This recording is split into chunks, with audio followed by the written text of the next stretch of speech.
Welcome to The Terrible Take, a daily segment telling Steeler Nation what's on our minds. I'm Melanie Friedlander.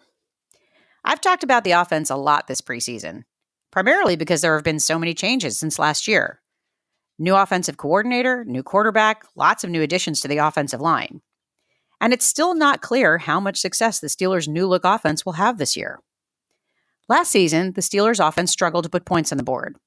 And special teams didn't exactly help with a disappointing performance once again from their punter that failed to flip the field effectively. In the past few years, it was the Steelers' defense that kept the team in games, keeping the opposing team's score low to give its own offense an easier path to a win. It would be nice to not have to rely on that this year.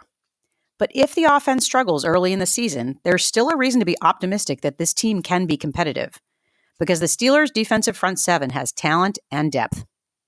It was the thing that stood out most in yesterday's game. With Cam Hayward, TJ Watt, and Micah Fitzpatrick held out of the game, the starters still shut down the Lions and held them scoreless through the first quarter, sacking the quarterback, recovering a fumble, and forcing punts.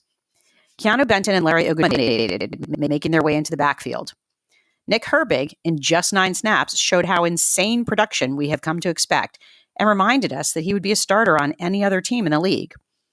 The depth on the defensive line showed that they came to play as well, with good performances from Dean Lowry, DeMarvin Leal, and even Isaiah Loudermilk. Batted passes throughout the game slowed the Lions' offense. Sure, the Lions won the game. It wasn't great that their backup quarterback gained 93 yards rushing, and the Steelers' DBs gave up a fair number of passing yards. But the front seven looked good from start to finish. I like the depth that Pittsburgh has in the defensive line. Now add the starters to the mix, and we're looking at a force to be reckoned with. The Steelers have a tough schedule this year, starting with road games and finishing with a gauntlet of division matchups. But if the offense has some growing pains early on, I like the team's chances to stay in the mix with the help of this defense. That's my take. You can follow me on Twitter @GirlSurgeon. Check out The Terrible Take every day at 5 p.m. Eastern Time. Follow us on SteelersDepot.com and check out The Terrible Podcast with Dave Bryan and Alex Kozora every Monday, Wednesday, and Friday.